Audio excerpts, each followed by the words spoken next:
കേരളത്തിന്റെ തലസ്ഥാനമായ തിരുവനന്തപുരം പാർലമെന്റ് നിയോജക മണ്ഡലത്തിലെ തെരഞ്ഞെടുപ്പ് വളരെയേറെ രാഷ്ട്രീയ പ്രാധാന്യം ഇതിനോടകം തന്നെ നേടിക്കഴിഞ്ഞു.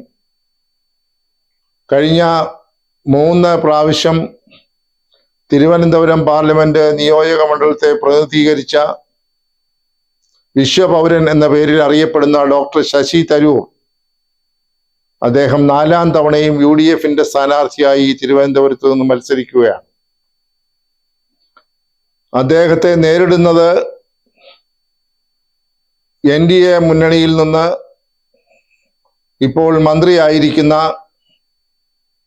മലയാളിയും വ്യവസായിയുമായ ശ്രീ രാജീവ് ചന്ദ്രശേഖറും, മുൻപൊരിക്കൽ തിരുവനന്തപുരം പാർലമെന്റ് നിയോജക മണ്ഡലത്തെ ഇടതുപക്ഷ ജനാധിപത്യ മുന്നണിയുടെ പ്രതിനിധിയായി വിജയിച്ച ശ്രീമാൻ പന്ന്യൻ രവീന്ദ്രനുമാണ്. തിരുവനന്തപുരത്തെ സംബന്ധിച്ചിടത്തോളം ഇപ്പോൾ പരക്കെ ചർച്ച ചെയ്യപ്പെടുന്നത് ശക്തമായ ഒരു ത്രികോണ മത്സരം നടക്കുന്ന ഒരു മണ്ഡലം എന്ന രീതിയിലാണ്.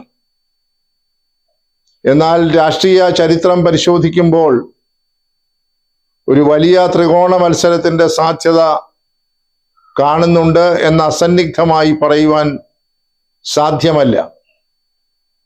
3 മുന്നണികളും ഒരു തരത്തിൽ അല്ലെങ്കിൽ മറ്റൊരു തരത്തിൽ ഇവിടെ സ്വാധീനം ഉറപ്പിച്ചവരാണ് എന്ന് പറയുന്നത് ഒട്ടും അധികപ്പറ്റല്ല.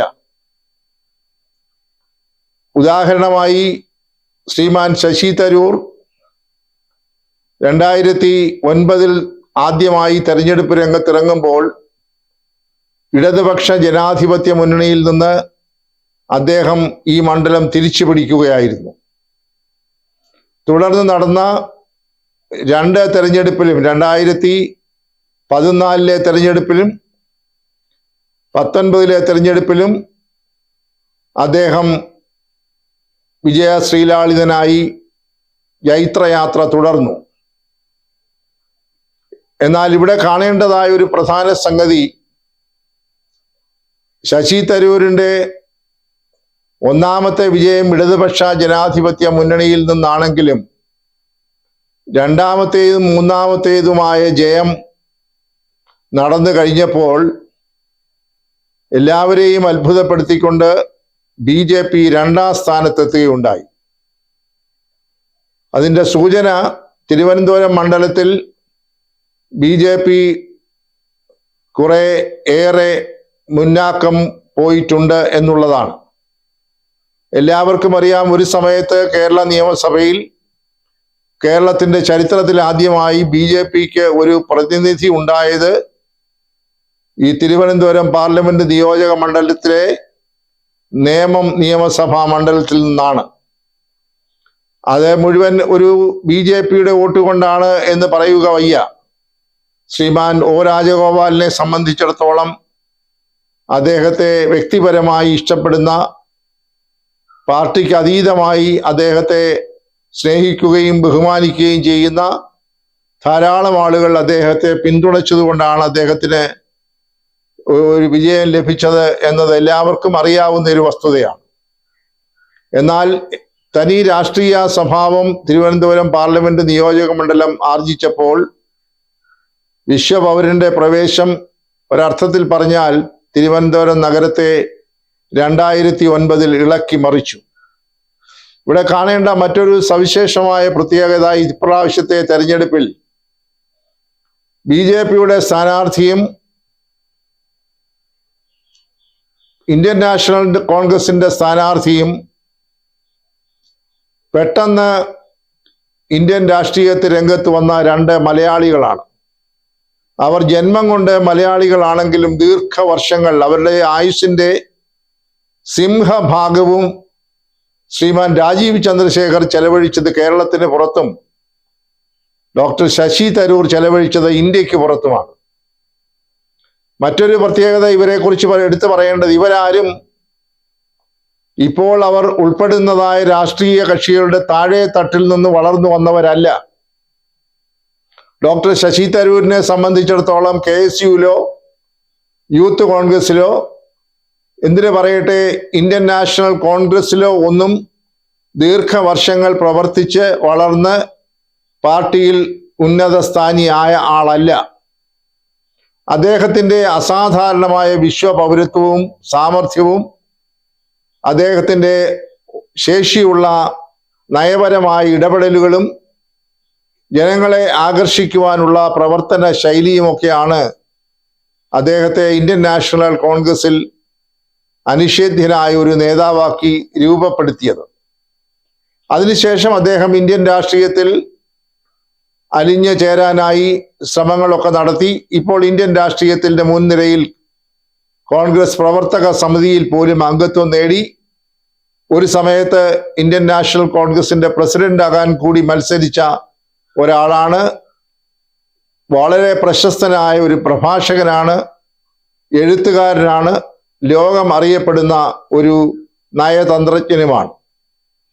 എന്നാൽ അദ്ദേഹത്തെ ഇപ്പോൾ ഏറ്റുമുട്ടുന്ന BJPയുടെ സ്ഥാനാർത്ഥി എന്ന് പറയുന്നത് ഒരു വലിയ ബിസിനസ് സാമ്രാജ്യത്തിന്റെ ഉടമയാണ്. അദ്ദേഹം നിലവിൽ ഇൻഫർമേഷൻ ടെക്നോളജിയുടെ കേന്ദ്രത്തിലെ സഹമന്ത്രി കൂടിയാണ്. അദ്ദേഹം അറിയപ്പെടുന്ന ഒരു മാധ്യമ ഉടമയാണ്. അങ്ങനെ നാനാതരത്തിൽ അദ്ദേഹത്തിന്റെ മേഖലകളിൽ വ്യക്തിമുദ്ര പതിപ്പിച്ചിട്ടുണ്ടെങ്കിലും ഒരു ലോക്സഭാ തെരഞ്ഞെടുപ്പിൽ അദ്ദേഹം ആദ്യമായിട്ടാണ് പങ്കെടുക്കുന്നത്. അദ്ദേഹം മലയാളിയാണ് എന്ന ഒരു പ്രത്യേകമായ സൗകര്യം ഉപയോഗിച്ചുകൊണ്ടാണ് തിരുവനന്തപുരത്ത് മത്സരിക്കാൻ തീരുമാനിച്ചതും തിരുവനന്തപുരത്തേക്ക് ഭാരതീയ ജനതാ പാർട്ടി അദ്ദേഹത്തെ നിയോഗിച്ചതും. BJPയുടെ കണക്ക് കൂട്ടലിൽ ഡോക്ടർ ശശി തരൂരിനെ ഏറ്റുമുട്ടാൻ പറ്റിയതായ ഒരാൾ എന്ന രീതിയിൽ BJPയിൽ തൽക്കാലം ഈ സംസ്ഥാനത്തും നല്ല സംസ്ഥാനത്തിന് പുറത്തും ഇദ്ദേഹത്തെ മാത്രമേ അവർക്ക് കണ്ടെത്താൻ കഴിഞ്ഞിട്ടുള്ളൂ. അതുകൊണ്ട് തന്നെ മത്സരം യഥാർത്ഥത്തിൽ ഇടതുപക്ഷ ജനാധിപത്യ മുന്നണിയുമായിട്ടല്ല മറ്റ് മണ്ഡലങ്ങളിലെ പോലെ, മറിച്ച് തിരുവനന്തപുരത്ത് ഐക്യ ജനാധിപത്യ മുന്നണിയും BJP നേതൃത്വം കൊടുക്കുന്ന മുന്നണിയും തമ്മിലാണ് എന്ന് പറഞ്ഞാൽ അതിലൊട്ടും അതിശയോക്തിയില്ല. LDFന്റെ സ്ഥാനാർത്ഥിയായി മത്സരിക്കുന്ന ശ്രീ പന്ന്യൻ രവീന്ദ്രൻ ഒരർത്ഥത്തിൽ പറഞ്ഞാൽ മനസ്സില്ലാ മനസ്സോടെ രംഗത്തിറങ്ങിയ ആളാണ്. അദ്ദേഹം ഒരു കാരണവശാലും മത്സരിക്കുകയില്ല എന്ന് ആവർത്തിച്ച് പറഞ്ഞെങ്കിലും CPIയെ സംബന്ധിച്ചിടത്തോളം അവർക്ക് ഒരു സ്ഥാനാർത്ഥിയെ കണ്ടെത്തുക എന്നത് ഒരർത്ഥത്തിൽ പറഞ്ഞാൽ അവരെ കൊണ്ട് സാധ്യമല്ലാത്ത ഒരു ഗതിയിലെത്തി. കഴിഞ്ഞ തെരഞ്ഞെടുപ്പിലൊക്കെ CPIക്ക് നേരിട്ടതായ അപജയത്തെക്കുറിച്ച് അവർ സ്ഥാനാർത്ഥിയായി കണ്ടെത്താൻ ഒടുവിൽ പേയ്മെന്റ് സീറ്റായി പോലും ആളെ പണം കൊടുത്ത് വിളിച്ചുകൊണ്ടുവന്നു എന്നൊക്കെയുള്ള ആക്ഷേപത്തിന് വിധേയമായിട്ടുള്ള ഒരു രാഷ്ട്രീയ കക്ഷിയാണ്. ഇടതുപക്ഷ ജനാധിപത്യ മുന്നണിയെ സംബന്ധിച്ചിടത്തോളം CPIക്ക് രണ്ടാമത്തെ മുഖ്യ കക്ഷിയായ CPIക്ക് കൊടുത്തിരിക്കുന്ന 4 സീറ്റുകളും അവരെ സംബന്ധിച്ച് വലിയൊരു ബാധ്യതയായി മാറിയിരിക്കുകയാണ്. അവർക്ക് കൊടുത്തിരിക്കുന്നതായിട്ടുള്ള മറ്റ് മണ്ഡലങ്ങൾ പ്രധാനമായി തൃശ്ശൂര്, അതുപോലെ തന്നെ മാവേലിക്കര, ആ തരത്തിൽ വയനാട്, അങ്ങനെയുള്ള മണ്ഡലങ്ങളൊക്കെ തന്നെ CPIയെ സംബന്ധിച്ചിടത്തോളം അത്ര അനായാസമായി വിജയം നേടാവുന്ന ഒരു മണ്ഡലമല്ല. LDF പോലും വലിയ പ്രതീക്ഷ വയ്ക്കുന്നതാണ് എന്ന് പറയുക വയ്യ. അതുകൊണ്ട് തിരുവനന്തപുരം മണ്ഡലത്തിന്റെ രാഷ്ട്രീയ കാലാവസ്ഥ പരിശോധിക്കുമ്പോൾ സാങ്കേതികമായി ഒരു ത്രികോണ മത്സരം നടക്കുന്നു എന്ന് പറയാമെങ്കിൽ പോലും യഥാർത്ഥ മത്സരം നടക്കുന്നത് BJPയും ഇന്ത്യൻ നാഷണൽ കോൺഗ്രസും തമ്മിലാണ്.